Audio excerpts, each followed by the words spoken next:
వినిపించే కథలు ఇవి వినిపించే కథలు వినిపించే కథలు ఇవి వినిపించే కథలు వెంపటి కామేశ్వరరావు వినిపించే కథలు వినిపించే కథలు ఇవి వినిపించే కథలు వినిపించే కథలు ఇవి వినిపించే కథలు.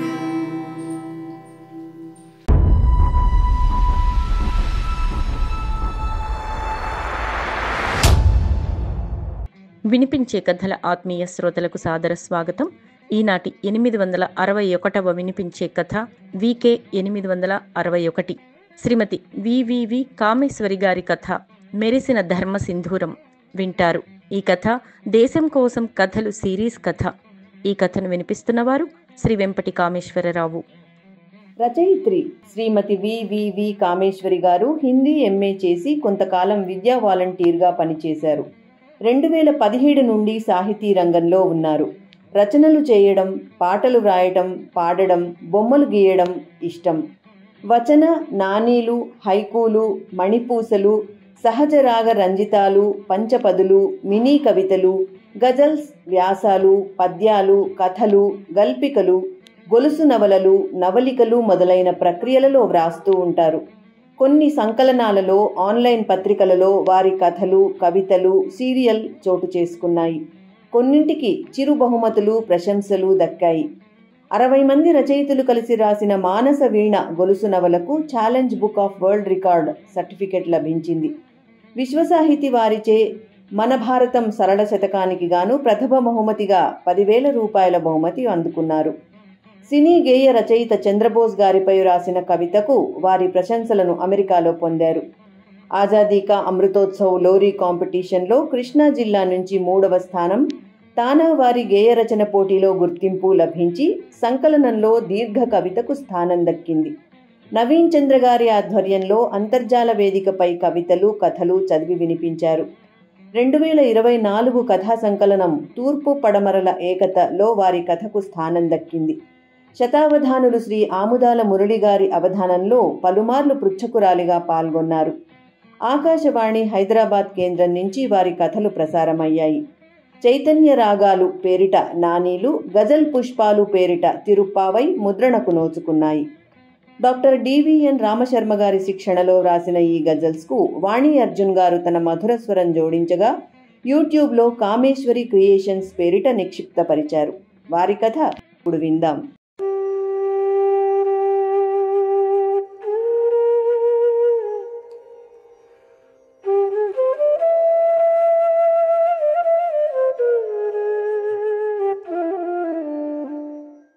చిన్న తల్లి రామ్మా, లే తల్లి, పచ్చి గంగ కూడా ముట్టకుండా ఏకబిగిన కూర్చున్నావు. కాస్త ముఖం కడుక్కుని పాలైన తాగమ్మా. నీకు కూడా ఏదైనా అయితే ఈ అమ్మ గుండె ఎంత మాత్రం తట్టుకోలేదు. నా బంగారు తల్లివి కదూ. నా మాట విని ఒక్కసారి కళ్ళు తెరిచి చూడు తల్లి. ధ్యానం చేసుకుంటున్న కూతురు వరుణికి కొంత దూరంగా కూర్చుని బతిమలాడుతోంది శ్రావణి. ఆమె గుండె చెలియల కట్ట తగిన చెరువయ్యింది.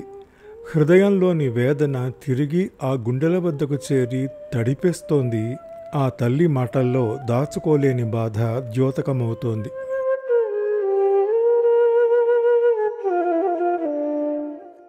వరుణికి ఆటంకం కలిగించకు, దాని కోరికలో న్యాయం ఉందని నీకు మాత్రం తెలియదా అంటున్న తరుణి వంక తేరపరచూస్తూ, ఏం చెయ్యనమ్మా, దావానల్లా రగులుతున్న నిప్పుని గుండెలో దాచుకుని ధీర గంభీరలా ఉన్న దాన్ని ఇలా చూస్తూ ఊరుకోలేకపోతున్నాను.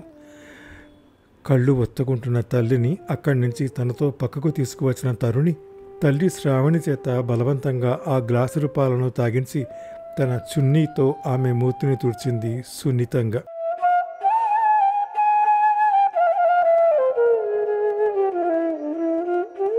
అమ్మమ్మ, బామ్మ, తాతయ్యలు చేష్టలొడిగిన వారిలా తలోపక్క నెత్తిమీద చేతులు పెట్టుకుని కంటికి మంటికి ఏకధారగా ఏడుస్తున్నారు.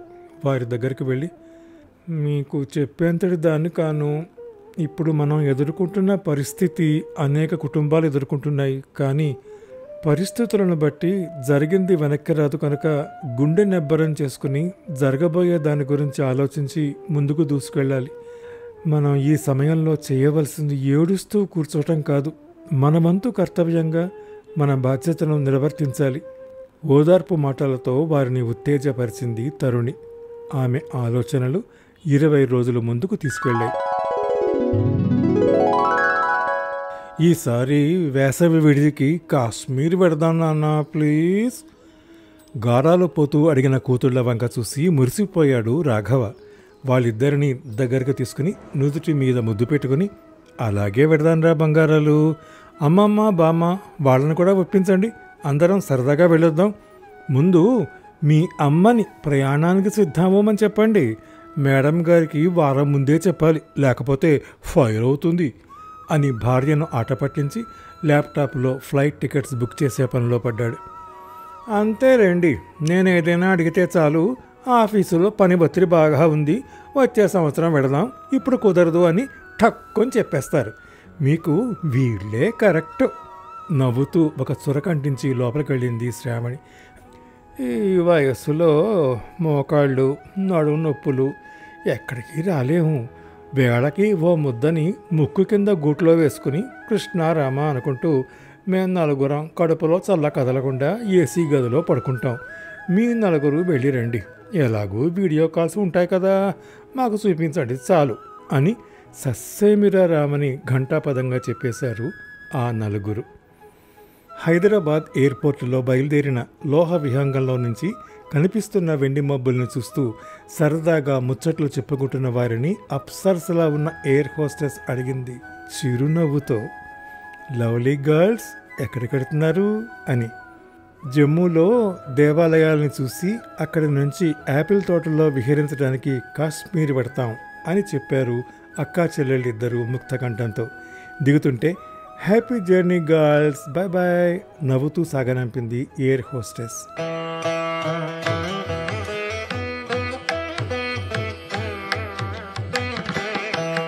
జమ్మూలో దిగగానే ముందుగా బుక్ చేసుకోవటం వలన ఎయిర్పోర్ట్ బయట సిద్ధంగా ఉన్న క్యాబ్ డ్రైవర్ సంతోష్, రండి సార్ అని వైష్ణోదేవి వెళ్లే దారిలో చూడదగిన దేవాలయాలను వరుసగా చూపిస్తూ తీసుకువెడతానని జమ్మూలో దిగి ఫ్రెష్ అయిన వాళ్ళకి ఖోల్ ఖండోలి, నాభాదేవి, దేవామాయ్ చూపించి కాట్రాలో వైష్ణోదేవి, భైరవనాథ్ చూడమని గుర్రాల వద్దకు చేర్చాడు.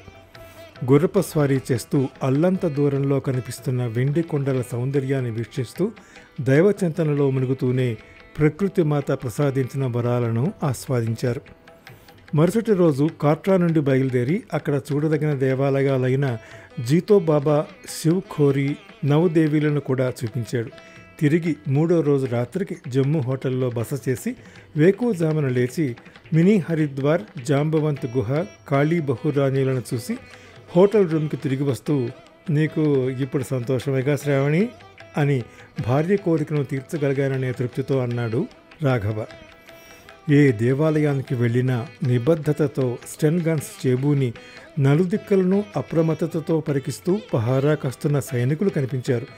దేశభక్తి మెండుగా ఉన్న ఆ కవలలు దేశ రక్షకులకు శాల్యూట్ చేశారు.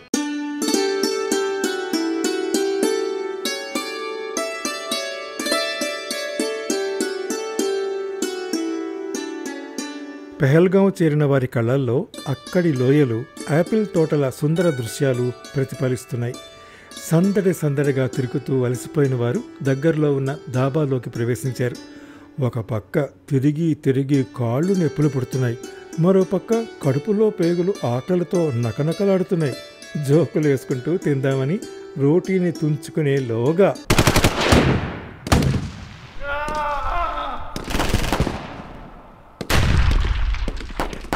ఆ ఆనందకర వాతావరణంలో హఠాత్తుగా వినిపించాయి ఢామ్ ఢామ్ అనే తుపాకీ గొళ్ళ మోతలు.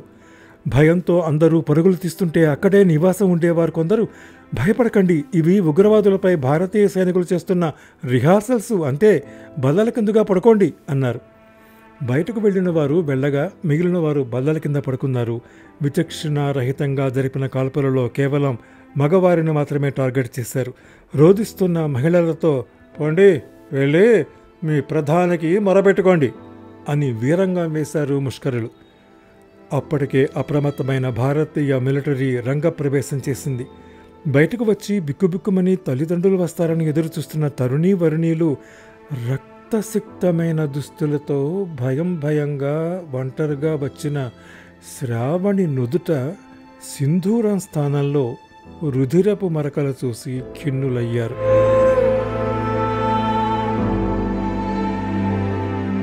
ఇంతలో రక్తసిక్తమైన ఒక తల్లిని బిడ్డని బయటకు తీసుకువచ్చారు భారత సైన్యం.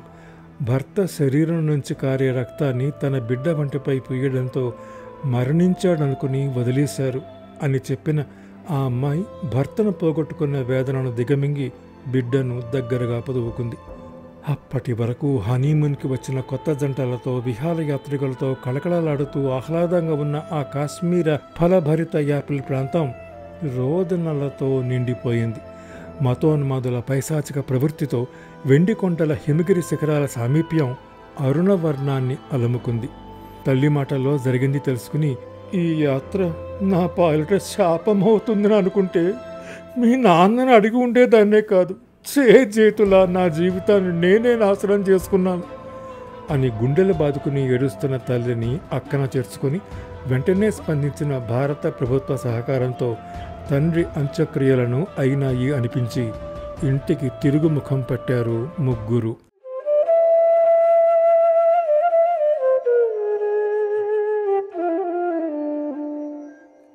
భరతమాత నుదుట సింధూరమైన కాశ్మీరం కరిగి కంటి వెంట కారిన కన్నీటితో తడిసి రౌద్రజ్వాలగా మారి ముష్కరుల మృత్యుకేళికి బీజం వేసింది.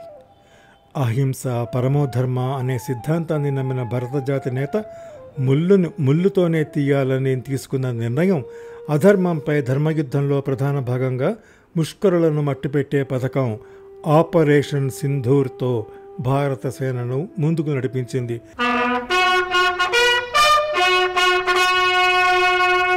పాకిస్తాన్ ఆక్రమిత జమ్మూ కాశ్మీర్లోని ఉగ్రవాద సదుపాయాలను, ముష్కరుల 9 లక్షల స్థావరాలను మట్టిపెట్టి విజయభేరి మ్రోగించి భారతదేశ సత్తా చాటి ఉగ్రవాదుల దాడిలో నుదుటి బొట్టును కోల్పోయిన భారతీయ మహిళల మనసులోని బడబాగ్నిని చల్లబరిచినందుకు భరతమాత కొంత కుదుటపడింది అని వార్తల్లో వినగానే పరిగెత్తుకు వెళ్ళిన తరుణి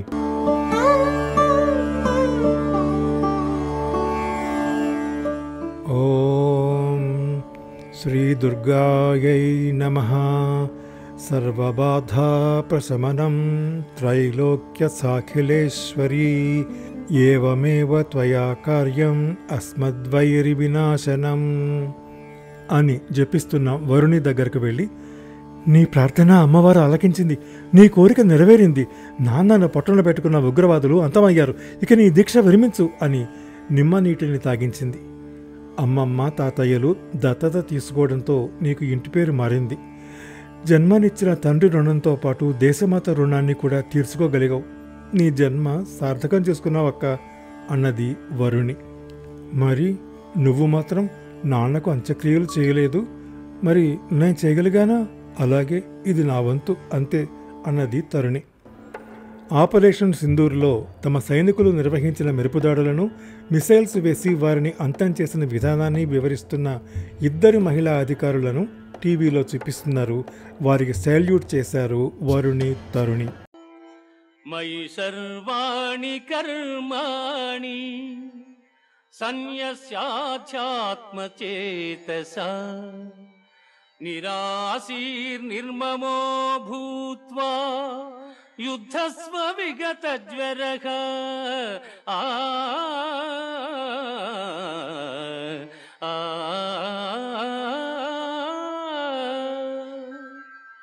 అర్జున, నీవొనర్చు సమస్త కర్మలను నాయందు సమర్పించి జ్ఞానముచే నిష్కాముడవై అహంకారము లేనివాడవై సంతాపమును వదలి యుద్ధము చేయు.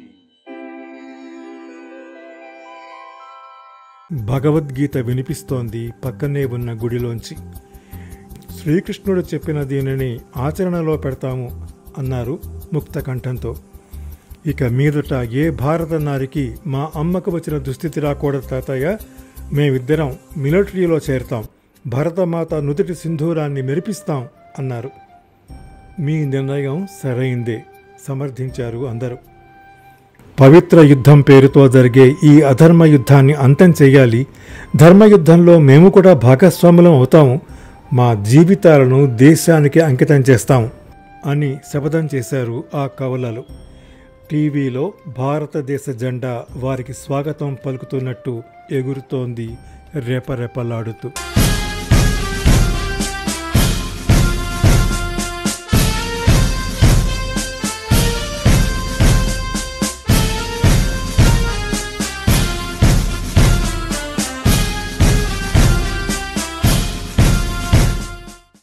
ఇంతవరకు మీరు వినిపించే 861వ కథ వీకే 861 శ్రీమతి వివివి కామేశ్వరి గారి కథ మెరిసిన ధర్మ సింధూరం విన్నారు. ఈ కథ దేశం కోసం కథలు సిరీస్ కథ. ఈ కథను వినిపించిన వారు శ్రీ వెంపటి కామేశ్వరరావు. ఈ కథను నేను వినిపించే తీరు మీకు నచ్చితే లైక్ చేయండి. మీ అమూల్యమైన అభిప్రాయాన్ని కామెంట్ రూపంలో నాకు తెలియజేయండి. మీ కాంటాక్ట్స్కి షేర్ చేయండి. నా వినిపించే కథల ఛానల్కి సబ్స్క్రైబ్ చేసి మీ ఆదరణ, అభిమానం, ప్రోత్సాహం అందించండి. తప్పక అందిస్తారు కదా. నమస్తే.